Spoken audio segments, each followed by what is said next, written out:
siang, salam sejahtera saya, salam masyarakat, nama budaya, salam kebajikan.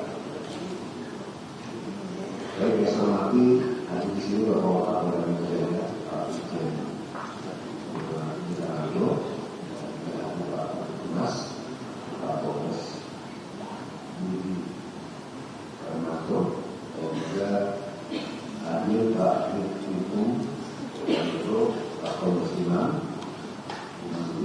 serta Kapolres Jakarta Pusat, Pak Kompetitor Channel, dan juga seluruh rekan-rekan wartawan yang hadir pada siang ini yang saya cintai dan saya banggakan. Rekan-rekan ini adalah yang saya hormati dan saya banggakan. Pada kesempatan ini, Polda Metro Jaya akan menyampaikan perkembangan penanganan atas peristiwa dugaan penyerangan cairan berbahaya yang mengakibatkan seorang berinisial sama HP Kak. Pertama-tama kami menyampaikan keprihatinan yang dalam atas peristiwa tersebut serta doa agar korban segera memperoleh penanganan medis terbaik dan segera lekas pulih kembali. Kepolisian memandang setiap peristiwa kekerasan yang menimbulkan korban sebagai hal yang serius, sehingga penanganannya dilakukan secara cepat, profesional, dan terukur.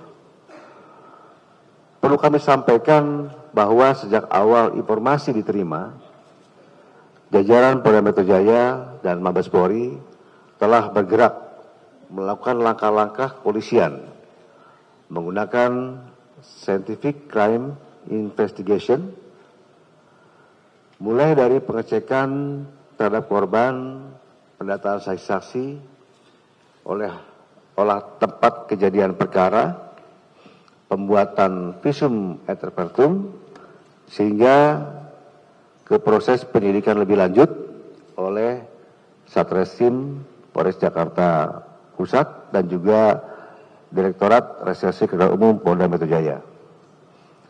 Semua tahapan ini dilakukan untuk memastikan peristiwa yang terjadi dapat diungkap secara objektif berdasarkan fakta, alat bukti, dan keterangan yang sah. Kami menegaskan bahwa Polda Metro Jaya berkomitmen menangani perkara ini secara profesional, transparan, dan akuntabel. Langkah tersebut dilaksanakan sesuai dengan arahan Bapak Presiden serta instruksi Bapak Kapolri agar seluruh tahapan berjalan profesional, transparan, dan diproses hingga tuntas. Dalam proses pelaksanaannya, kami mengedepankan prinsip kehati-hatian agar setiap informasi yang disampaikan kepada masyarakat telah terverifikasi, sehingga tidak menimbulkan spekulasi maupun persepsi yang keliru di tengah-tengah masyarakat. Oleh karena itu, melalui siaran pers ini, kami akan menyampaikan update perkembangan penanganan perkara secara profesional dan transparan, sebagai bentuk tanggung jawab institusi kepada masyarakat.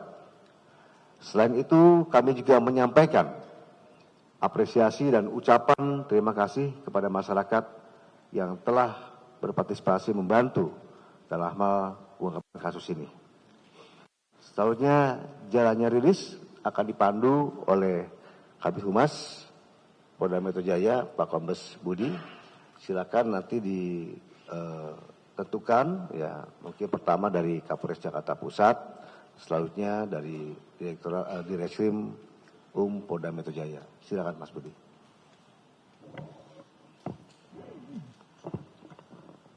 Terima kasih Bapak Kapolda. Tadi rekan-rekan sekalian, kita sudah mendengar bahwa Polda Metro Jaya dan Mabes Polri sangat concern menjadikan perkara ini menjadi prioritas utama. Langkah-langkah yang dilakukan oleh Polda Metro Jaya pasti secara profesional, proporsional, dan transparan.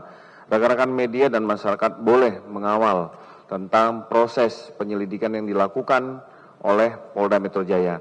Nah, untuk lebih ringkas dan jelas bagi teman-teman sekalian, Polda Metro Jaya akan menjelaskan secara runtun dari mulai awal TKP sampai dengan langkah-langkah yang dilakukan sampai dengan rencana tindak lanjut. Sehingga informasi ini tidak bias dan tidak diselipkan, disusupin informasi-informasi yang tidak dapat dipertanggungjawabkan. Apabila informasi ini keluar dari Polda Metro Jaya, artinya itu dapat dipertanggungjawabkan. Kami beri kesempatan kepada Bapak Kapolres Metro Jakarta Pusat, Kombes Pol Renol Hutagalung untuk menjelaskan runtun dan komprehensif mulai dari awal TKP, langkah-langkah kepolisian yang sudah dilakukan. Silakan Bapak Kapolres. Terima kasih Bapak Kabitumas. Yang terhormat Bapak Kapolda Metro, yang kami hormati Bapak Wakapolda, rekan-rekan Kabitumas, Direskrimum, dan seluruh rekan-rekan media yang kami hormati. Pertama-tama tentunya kami dari jajaran Polres Jakarta Pusat bersama Polda Metro turut prihatin atas peristiwa yang terjadi. Kami mencoba menjelaskan bahwasannya bermula penyiraman yang menggunakan cairan berbahaya terjadi pada tanggal 12 Februari 2026, tepatnya pukul 23.30 WIB. Dan ini kami tindak lanjuti berdasarkan laporan polisi dengan model A, temuan kepolisian, nomor LP garing A garing 222 garing 3 Romawi garing 2026 garing Satreskrim garing Restro Jakarta Pusat garing Polda Metro Jaya tanggal 13 Februari 2026. Tepatnya pembuatan laporan polisi ini pada pukul 02.30 WIB tentang tindak pidana penganiayaan berat dan atau penganiayaan sebagaimana dimaksud dalam pasal 467 ayat 2 dan atau pasal 468 ayat 1 Undang-Undang Nomor 1 Tahun 2023 tentang KUHP. TKP penyiraman cairan berbahaya ini yaitu di Jalan Salemba 1, Senen, Jakarta Pusat, di mana terjadi penyiraman cairan berbahaya ini terhadap korban atas nama Ayu.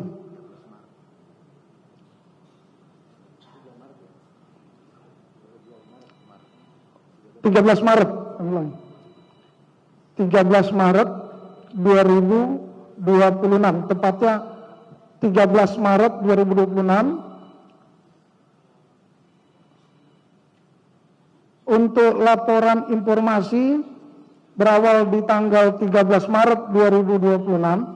Penyidik telah melengkapi administrasi penyelidikan, yaitu surat perintah tugas 13 Maret 2026, surat perintah penyelidikan tanggal 13 Maret 2026, rencana penyelidikan tanggal 13 Maret 2026. Ini dibuat administrasi pada dini hari dan dilanjut olah TKP tanggal 13 Maret 2026.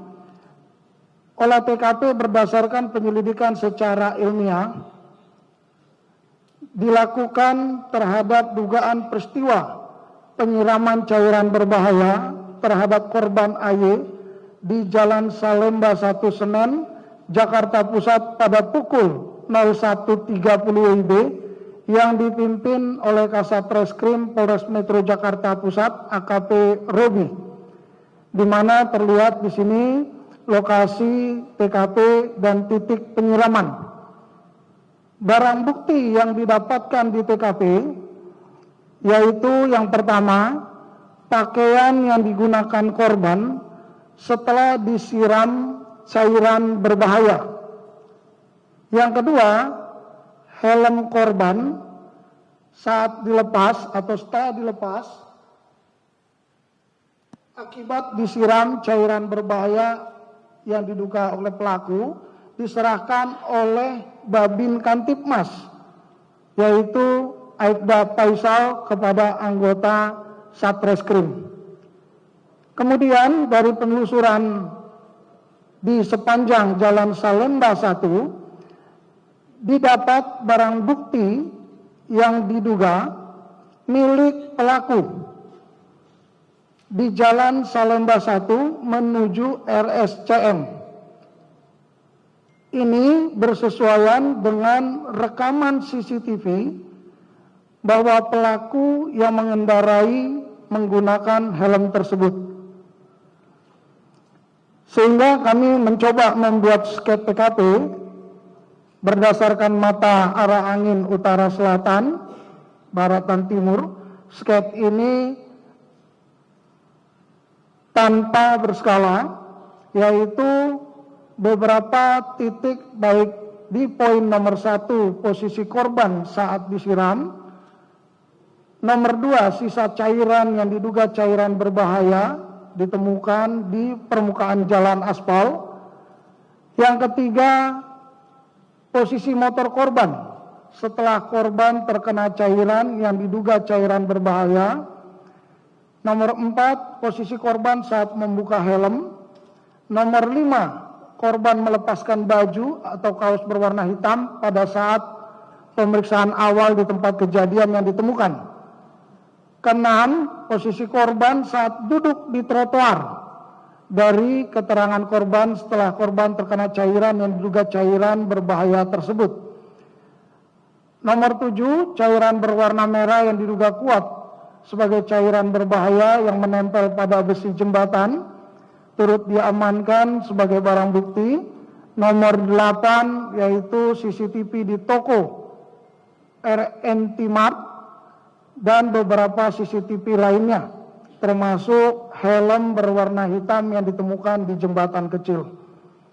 Selanjutnya penyelidik melakukan pendampingan korban saat di RCM. Kita lihat ada yang berpakaian hitam, yaitu perwira siaga Reskrim Polres Metro Jakarta Pusat.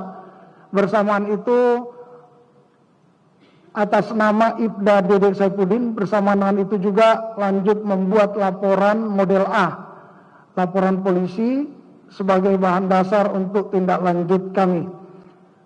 Hasil koordinasi dengan pihak RCM berdasarkan surat pengantaran visum et repertum kepada pihak RCM yang ditujukan atas korban atas nama AY tersebut, ada beberapa yang disampaikan perlukaan terhadap tubuh korban AY, antara lain luka bakar pada bagian wajah sebelah kanan hingga dada, kemudian didapatkan luka bakar pada bagian tangan kanan, dan didapatkan luka bakar pada bagian tangan kiri.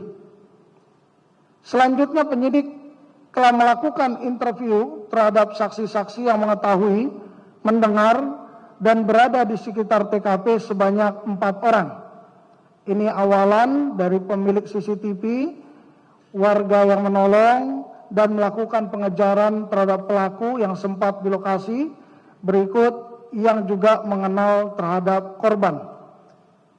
Hasil koordinasi penyidik Polres Jakarta Pusat bersama Ditreskrim Polda Metro Jaya melakukan penelusuran CCTV berdasarkan pola perjalanan korban, yaitu dugaan bahwasannya korban berangkat dari YLBHI ke SPBU Cikini, yaitu berangkat dari Jalan Borobudur menuju Jalan Proklamasi, Jalan Penataran, Jalan Penggangsaan Barat, ada lawan arah dari Cilosari ke SPBU Cikini yang diduga perjalanan korban menuju TKP melalui Jalan Cikini Raya atau SPBU Cikini, Jalan Penggangsaan Timur masuk Jalan Pangeran Diponegoro sampai dengan Jalan Salemba 1 yaitu di TKP.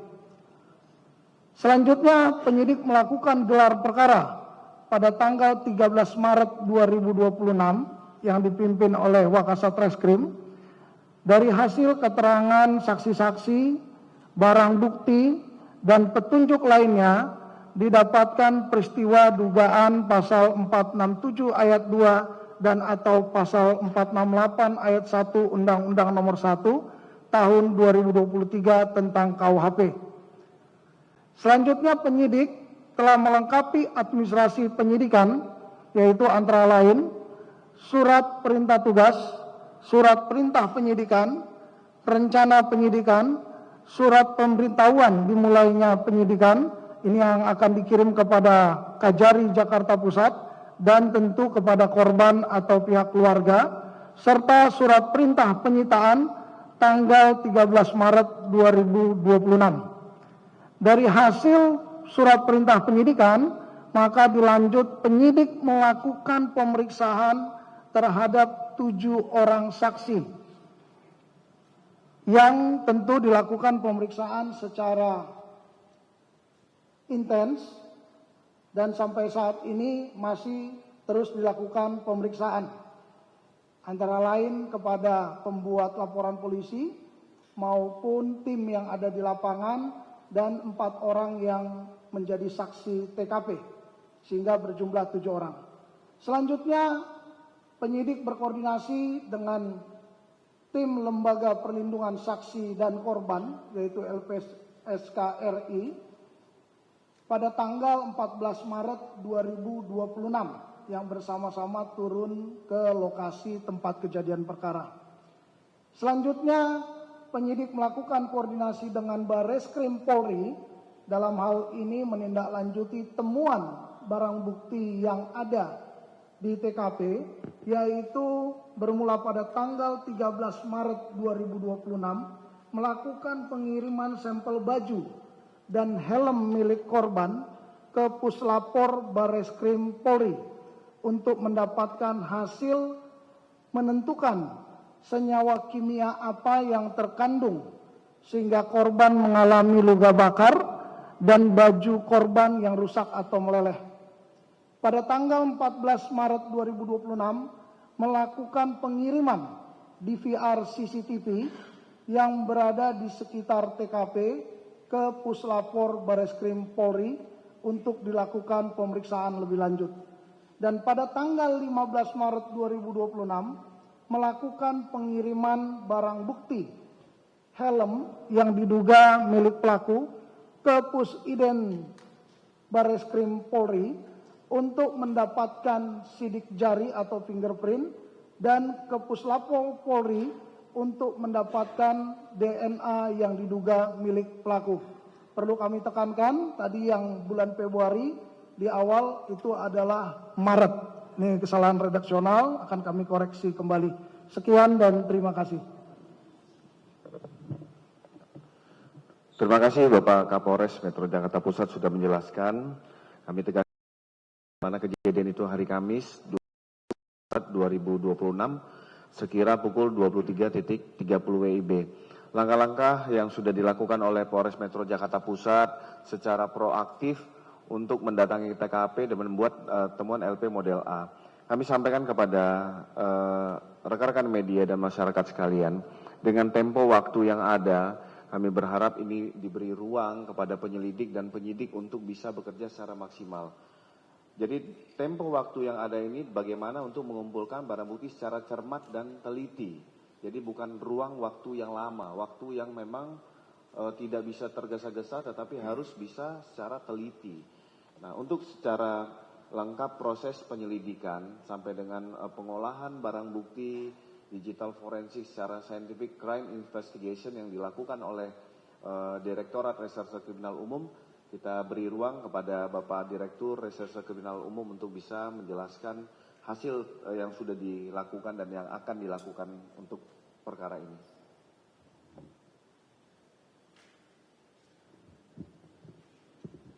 Baik, terima kasih. Assalamualaikum warahmatullahi wabarakatuh. Selamat siang dan salam sejahtera untuk kita semuanya. Rekan-rekan media sekalian, siang hari ini kami ingin menyampaikan informasi terkait dengan hasil dari penanganan perkara yang diduga telah terjadi kepada korban atas nama Andri Yunus telah diduga diserang oleh pelaku orang tidak dikenal dengan cara menyiramkan cairan yang diduga zat kimia asam kuat ke arah wajah dan tubuh korban. Sebagaimana tadi sudah dijelaskan oleh Kapolres Jakarta Pusat terkait dengan langkah-langkah penyelidikan dan penyidikan yang dilaksanakan oleh kami. Bentuk keseriusan Polri di dalam menangani perkara ini, kami saat ini sudah membentuk tim gabungan pengungkapan perkara yang terjadi, terdiri dari penyidik Satreskrim Polres Jakarta Pusat, kemudian penyidik pada Direktorat Tindak Pidana Umum Polda Metro Jaya, dan dari Bareskrim Polri. Setelah kami memperoleh informasi dan laporan sehubungan dengan kejadian dimaksud, selanjutnya kami melakukan upaya penyelidikan, melakukan analisis terhadap CCTV dan analisis terhadap saluran komunikasi yang ada. Ada 86 titik kamera pengawas yang kami ambil sehubungan dengan titik-titik di mana diduga para pelaku penyiraman ini berangkat dan kembalinya. Ada 7 titik kamera pengawas atau CCTV yang diambil dari sistem elektronik tilang. Kemudian ada 27 titik yang kami ambil dari Diskom Infotik. Kemudian ada 8 titik yang kami ambil dari Dinas Perhubungan.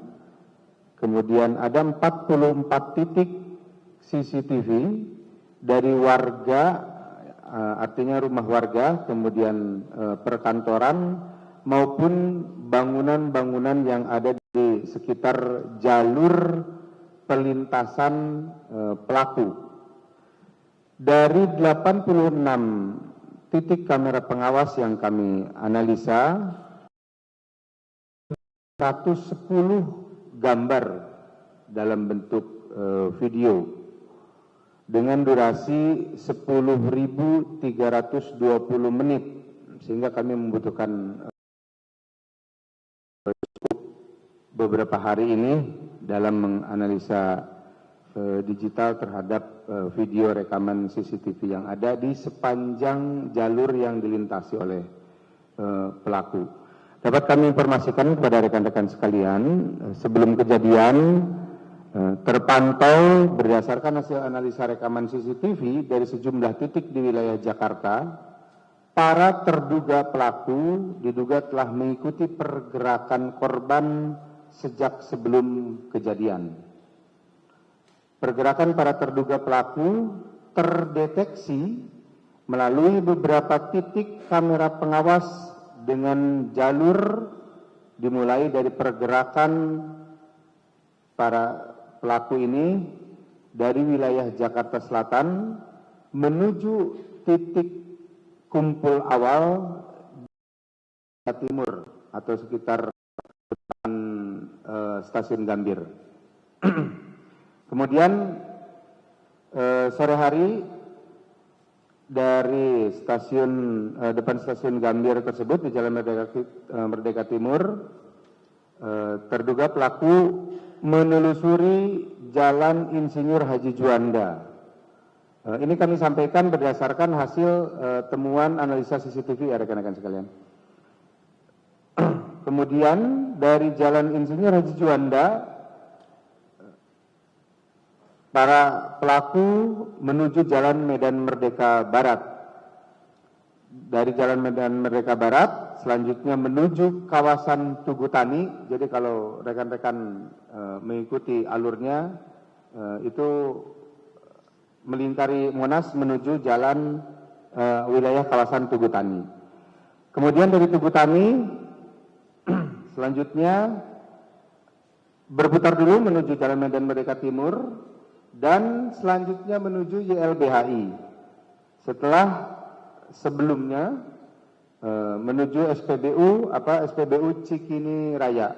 Nah, dari YLBHI, rekan-rekan sekalian, ini sudah mulai para pelaku ini mengikuti korban ketika korban selesai acara di YLBHI. Nah, korban ini tidak langsung menuju ke tempat kejadian perkara, namun sempat mengisi bahan bakar dulu di SPBU Cikini Raya, dan itu diikuti oleh pelaku. Sekitar pukul 23.32 atau 23.35, para terduga pelaku terlihat berada di SPBU Cikini Raya. Selanjutnya, diduga 4 orang terduga pelaku yang menggunakan 2 sepeda motor menunggu korban di depan KFC Cikini. Kemudian mengikuti korban yang bergerak menuju jalan Diponegoro dan selanjutnya ke arah jalan Salemba 1. Nah, saat kejadian pada pukul 23.37 hari Kamis tanggal 12 Maret 2026 di Jalan Salemba 1 persimpangan Jalan Talang wilayah Jakarta Pusat. Di sana tempat kejadian perkara terjadi dan puji syukur kita memperoleh rekaman CCTV dengan gambar yang cukup jelas, sehingga ini sangat membantu di dalam proses penyelidikan dan penyidikan kami. Kemudian pasca kejadian juga tim kami melakukan penelusuran terhadap para terduga pelaku, melakukan pelarian ke arah yang berbeda dari 2 tim, dari 2 motor yang ditumpangi, 1 motor masing-masing 2 orang tersebut. Yang 1 motor OTK 1 dan OTK 2 ini melawan arus di jalan Salemba ini, melawan arus dari Jalan Raya Salemba menuju Senen. Kemudian dari Senen menuju Jalan Kramat Raya, Jalan Kramat Raya menuju Tugu Tani, dan dari Tugu Tani selanjutnya bergerak ke arah stasiun Gondang Dia. Nah, dari Gondang Dia ini menuju wilayah Jakarta Selatan. Kemudian untuk yang 1 kendaraan yang ditumpangi oleh 2 orang, OTK 3 dan OTK 4, ini dari lokasi kejadian yang bersangkutan tidak berputar arah, tapi lurus menuju Jalan Pramuka Sari 2. Nah, dari Jalan Pramuka Sari 2 selanjutnya menuju Matraman, dan dari Matraman termonitor dari CCTV menuju wilayah Jatinegara. Selanjutnya ke Jalan Oto Iskandar Dinata, Jakarta Timur. Dari rekaman CCTV tersebut yang kami padukan dengan pengolahan digital terhadap alat komunikasi, setelah kejadian salah satu pelaku diduga mengganti pakaian sebelum melanjutkan perjalanan dalam pelariannya, dan hasil analisa jaringan komunikasi menunjukkan para pelaku selanjutnya berpencar ke wilayah Kalibata, Ragunan, dan wilayah Bogor.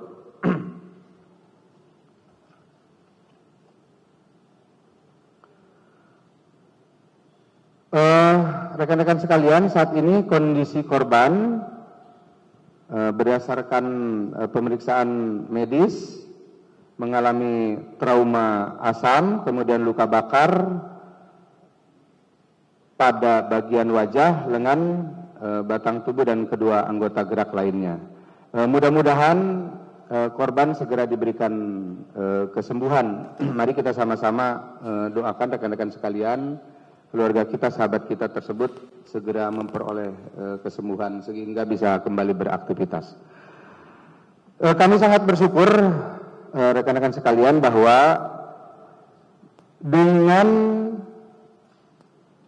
banyaknya CCTV yang terpasang di jalur-jalur utama maupun di jalur-jalur alternatif yang ada di wilayah Jakarta, ini sangat membantu pengungkapan atau proses penyelidikan dan penyidikan yang kami lakukan. Apalagi pada beberapa titik atau sebagian besar titik CCTV yang terpasang di wilayah Jakarta memiliki resolusi yang cukup tinggi, sehingga pada beberapa tempat dapat diperoleh gambar yang cukup jelas. Kemudian rekan-rekan sekalian, dalam beberapa waktu belakangan kita sempat sajikan beredarnya video TKP yang membuat para pelaku ini seolah-olah terpublikasi. Nah, dengan beredarnya video TKP ini sebenarnya para pelaku mulai terlihat panik, pelaku dan jaringannya mulai terlihat panik dan berupaya mengaburkan proses penyelidikan dengan menyebarkan gambar atau sketsa hasil rekayasa artificial intelligence. Jadi sebagaimana rekan-rekan banyak melihat atau menerima mungkin kiriman link atau unggahan di media sosial berupa dugaan pelaku, kemudian dugaan identitas pelaku, itu kami pastikan bahwa itu adalah hoax atau tidak benar, karena itu hasil rekayasa dari artificial intelligence. Kami duga ini adalah salah satu upaya yang dilakukan oleh jaringan dan pelaku itu sendiri untuk mengaburkan informasi, untuk mengaburkan arah, untuk mengaburkan fakta-fakta hukum yang diperoleh. Sehingga kami berharap mari kita sama-sama jaga supaya hasil nanti penyelidikan dan penyidikan yang akan kami sampaikan dalam beberapa hari ke depan, mudah-mudahan kami segera bisa memberikan atau menyampaikan dari tangkapan gambar CCTV yang kami peroleh di sepanjang jalur yang diduga dijadikan sebagai jalur untuk keberangkatan maupun kembalinya para terduga pelaku. Sekali lagi kami ucapkan terima kasih kepada masyarakat yang sudah sangat membantu dengan keberadaan CCTV yang tergelar di beberapa jalur di wilayah Jakarta. Kami kira itu yang dapat kami sampaikan pada kesempatan siang hari ini. Beberapa informasi yang terkait dengan penanganan perkara penyiraman atau penganiayaan terhadap korban yang terjadi pada hari Kamis tanggal 12 Maret 2026 yang lalu. Kami akan terus berupaya dan berusaha semaksimal mungkin secara transparan dan dapat dipertanggungjawabkan dalam proses penegakan hukum yang kami lakukan. Terima kasih. Assalamualaikum warahmatullahi wabarakatuh. Waalaikumsalam. Terima kasih Bapak di Reskrim tadi kita sudah sama-sama mendengar dari awal olah TKP sampai dengan proses yang dilakukan termasuk rencana tindak lanjut yang akan dilakukan. Jadi sudah secara komprehensif. Kita beri kepada rekan-rekan sekalian untuk bisa mengajukan pertanyaan. Ya, paling kanan Mas. Sebutkan nama dan medianya.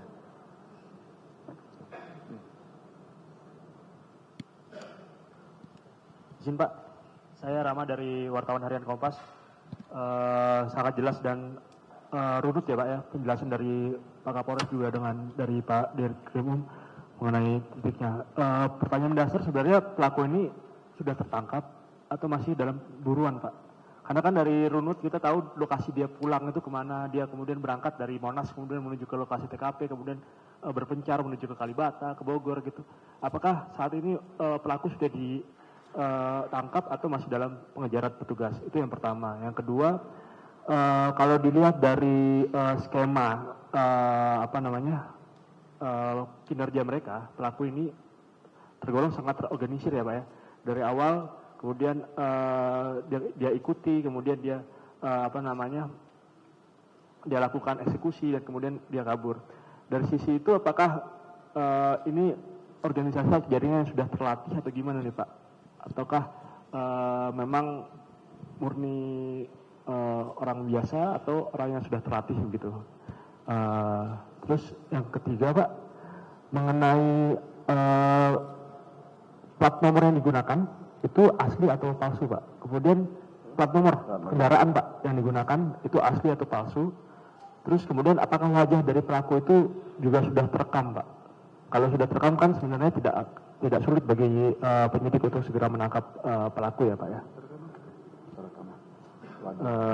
Itu aja Pak, terima kasih.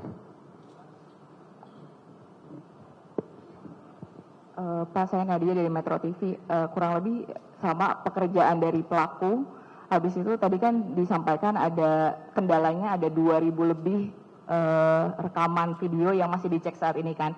Nah, kalau disampaikan juga tadi sama Pak dari Skrimum, kalau sebenarnya kan ini jelas banget, terpampang jelas gitu ya wajahnya. Apa sih kendala lainnya yang dihadapi untuk mengungkap pelaku tersebut gitu?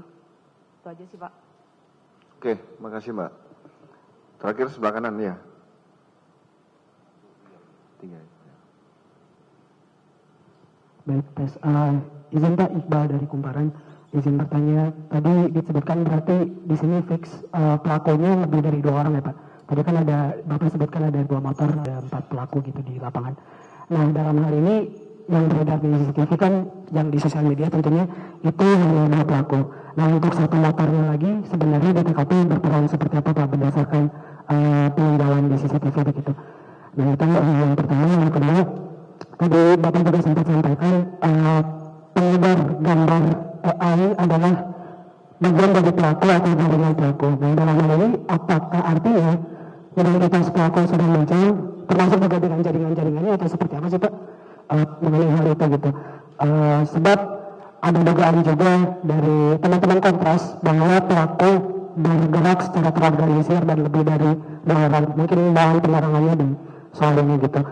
Menyambung dengan hal itu juga, apakah polisi akan berkomitmen untuk mengejar sampai ke aktor intelektual di kasus ini?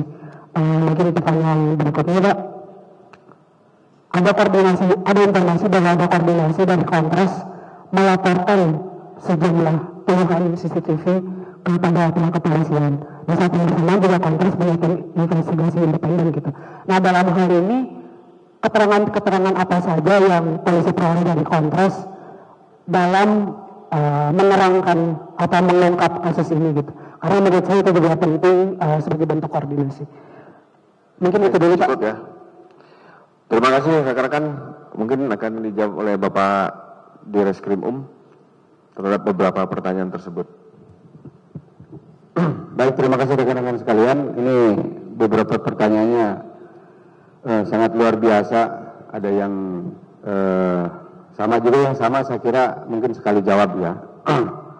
Ini serasa lagi ujian disertasi. Baik rekan-rekan sekalian, yang pertama terkait dengan apakah pelaku sudah tertangkap. Sampai dengan hari ini kami belum melakukan upaya paksa. Kami masih terus melakukan pengumpulan fakta hukum berdasarkan dari analisa CCTV dan jaringan komunikasi yang kami peroleh. Dan saat ini kami sedang melakukan uji laboratorium forensik terhadap petunjuk yang ditemukan di tempat kejadian perkara berupa helm dan wadah yang diduga digunakan untuk tempat cairan kimia tersebut. Kami sangat berharap nanti hasil dari uji laboratorium forensik tersebut, baik itu terhadap mudah-mudahan ditemukan sidik jari dari pelaku, kemudian juga DNA dari pelaku yang menempel di helm yang bersangkutan. Jadi tersangka atau pelaku kami sampaikan kami belum melakukan upaya paksa. Kemudian apakah jaringannya sudah terlatih? Selama beberapa hari kami melakukan analisa digital, kami melihat perjalanan para pelaku ini memang memiliki ketenangan dalam melakukan perjalanan dari mulai satu titik ke titik yang lain pada saat menjelang kejadian. Kemudian pasca kejadian mereka dari dua motor ini masing-masing dengan kecepatan atau perilaku yang lebih dari yang sebelumnya ya. Kemudian untuk nomor polisinya masih kita dalami karena ada sekitar 260 kemungkinan dari nomor yang muncul tersebut. Kami masih analisa. Kemudian wajib apakah sudah pekerjaan saya kira nanti kalau kami sudah fix menemukan seluruh alat bukti yang mengarah pada perbuatan seseorang sehingga seseorang dapat ditetapkan sebagai tersangka, nanti kami juga akan informasikan. Untuk yang tercover CCTV, rekan-rekan sekalian, kebetulan kami masih mendalami yang dua orang tersebut untuk yang tercover CCTV. Saya kira itu ya rekan-rekan sekalian yang dapat kami sampaikan. Terima kasih. Terima kasih, tadi sudah dijawab ya oleh Bapak Direskrim Kami juga menyampaikan, menekankan bahwa komitmen Polda Metro Jaya untuk selalu hadir dan concern terhadap penanganan perkara ini, dan Polri sebagai penjaga kehidupan, membangun peradaban dan pejuang kemanusiaan. Atas direktif dan perintah Bapak Kapolri, sehingga Bapak Kapolda Metro Jaya segera menindaklanjuti pembuatan posko dalam pelayanan terkait tentang penyiraman cairan berbahaya dengan call center 110 dan hotline 0812 8559 9191. Kami ulangi, hotline 0812 8559 9191. Secara langsung ini berada di lobi Ditreskrim Polda Metro Jaya. Kami mengajak kepada seluruh masyarakat yang melihat, mendengar, mengetahui, bahkan mengalami peristiwa ini langsung, bisa memberikan informasi sehingga ini bisa menuju kesimpulan yang tepat dari hasil penyelidikan dan penyidikan. Begitu juga dengan perlindungan terhadap orang yang memberikan informasi akan data, kami berikan pasti perlindungan keamanan dan kerahasiaan. Kami juga menegaskan bahwa foto dari hasil rekayasa AI yang beredar ini merupakan suatu penyesatan sehingga tidak dapat dipertanggungjawabkan untuk proses penyelidikan, dan ini merupakan suatu upaya-upaya mendistract fokus dari teman-teman penyelidik. Dan kami juga menyampaikan kepada seluruh masyarakat untuk tetap tenang bahwa peristiwa ini menjadi prioritas utama Mabes Polri dan Polda Metro Jaya untuk melakukan pengungkapan, memburu pelaku. Sebelum kami tutup, kami serahkan kembali kepada Bapak Kapolda Metro Jaya untuk menyampaikan closing statement. Terima kasih rekan-rekan media.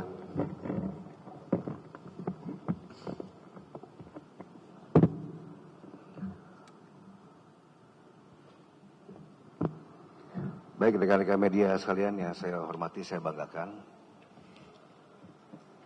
Demikian penyampaian perkembangan penanganan perkara yang dapat kami sampaikan pada kesempatan ini terkait dugaan penyiraman cairan berbahaya, dan juga tentunya Polda Metro Jaya berkomitmen untuk melaksanakan proses penyelidikan dan penyidikan secara profesional, transparan, dan akuntabel, serta sesuai dengan ketentuan hukum yang berlaku. Setiap langkah yang dilakukan akan didasarkan pada fakta, alat bukti, dan hasil pendalaman penyidik secara objektif. Selanjutnya kami akan menyampaikan kembali perkembangan penanganan perkara ini secara berkala dalam waktu sekitar 1 hingga 2 hari ke depan, sesuai dengan hasil proses penyelidikan dan penyidikan yang berkembang. Terima kasih atas perhatian rekan-rekan semua dan seluruh masyarakat. Kami mengajak semua pihak untuk bersama-sama menjaga situasi tetap kondusif serta tidak menyebarluaskan informasi yang belum terverifikasi. Mohon doa dan dukungan dari seluruh masyarakat agar penanganan perkara dapat berjalan dengan lancar dan tuntas sesuai dengan ketentuan hukum yang berlaku. Sekian, terima kasih. Wassalamualaikum warahmatullahi wabarakatuh. Salam, Om Santi Satyom, Namo Buddhaya, salam kebajikan.